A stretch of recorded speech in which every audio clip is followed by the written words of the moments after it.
Now for my favorite experiment with gases. Here we have a vacuum pump. And what this vacuum pump is going to do is, once I have my sealed chamber, it is going to suck the air out of the sealed chamber. I also have here a little Marshmallow Man. So I'm going to put Marshmallow Man inside of my vacuum chamber and seal it, and then turn on the vacuum. So before I do this, I'd like you to pause the video and hypothesize about what you think will happen to the marshmallow when I turn the vacuum pump on.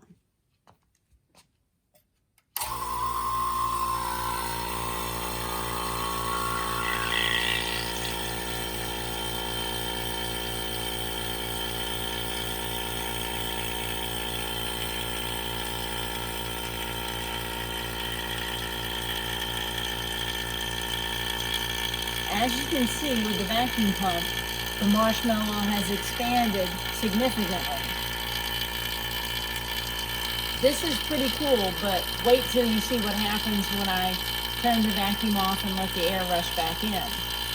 What I'd like you to think about now, though, as you're watching the marshmallow expand, is what is causing it to expand. We're pulling a vacuum on this chamber, but what is that really doing? I would say focus on the ideal gas law for this, knowing that temperature is being held constant and our volume is constant because we have a sealed container. So what other variables could change? Okay, now that we've pulled the vacuum on here, now I'm going to let the air rush back in. And to do that, I have a control on my vacuum pump where I can open it up and let the atmospheric pressure run back in. Really tight. Okay, now I'm letting atmospheric pressure back in. Oh, Mr. Marshmallow Man is shrinking. Oh, he's so sad.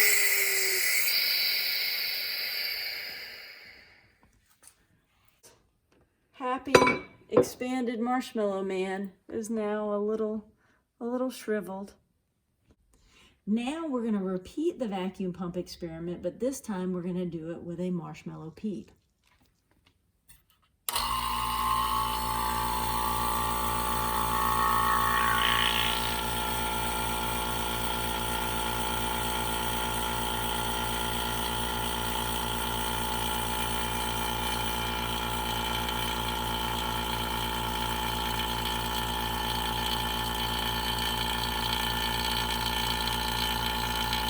Again, you can see that as the air particles are being sucked out of the vacuum chamber, the size of the marshmallow peep increases dramatically.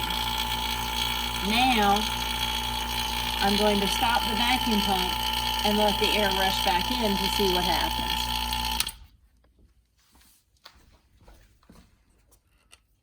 All right, I am unscrewing and letting atmospheric pressure back into the chamber.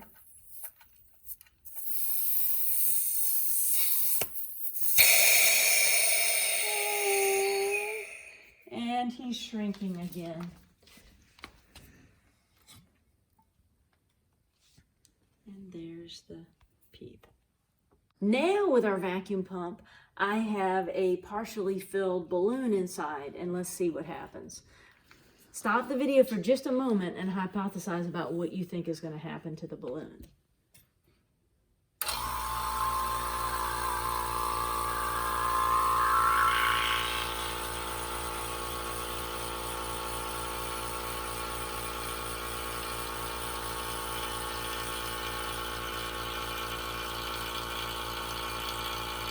You can see that as the air is being removed from the chamber, the balloon is increasing in size.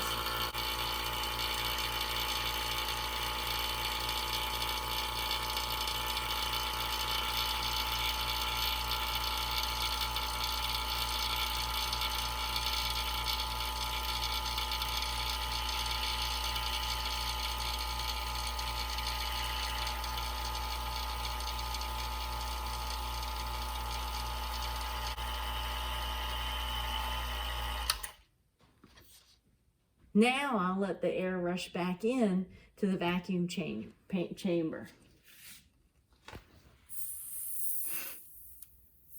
Here, I'm gonna sneak around so my arms are under that.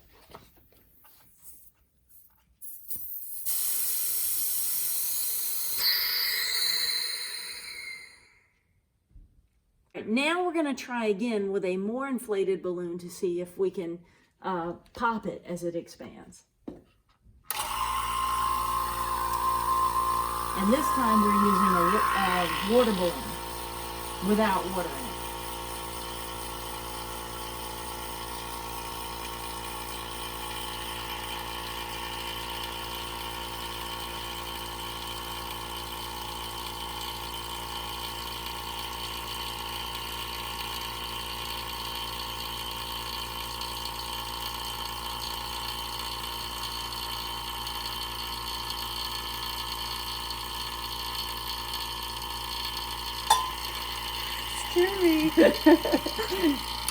So we were able to pop the balloon, and if you noticed, you could hear a little bit of sound, but if we could, theoretically, if we could remove all the air particles from the chamber, you wouldn't hear anything because sound does not travel in a vacuum.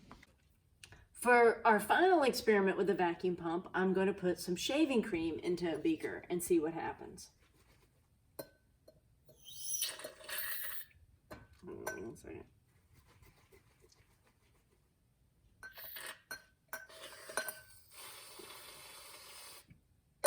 Okay.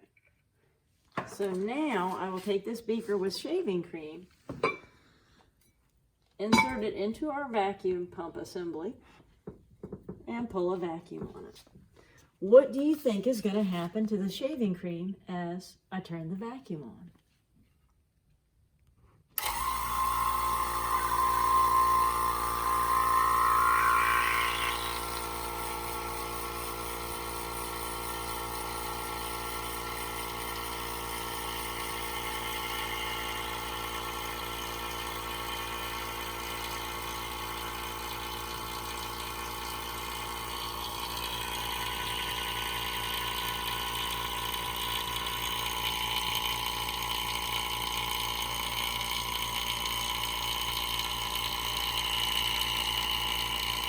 As you can see, while the vacuum is still being held, it stays relatively in the same position. But watch what happens as I let the air rush back into the vacuum chamber. Oh, I'm melting. And what's interesting, let me show you after I let all the air rush back in. Oops. Okay. Now, if we open up the vacuum chamber, you can see that's what's left of the shaving cream. So it's actually taking up less volume now than it did before we put it into the vacuum chamber. Okay, now I'd like to talk for a minute about what is occurring when we use the vacuum pump.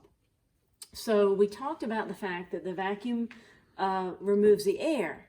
So that's essentially removing the air particles. In other words, our number of moles, or in our ideal gas equation, our little n.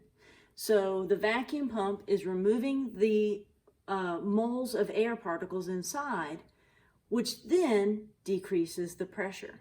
And since it's PV equals nRT, and those variables are on opposite sides, and since temperature and volume are being held constant, then as the air particles are decreased, the pressure decreases, which causes our marshmallows, our balloon, and our shaving cream to all expand.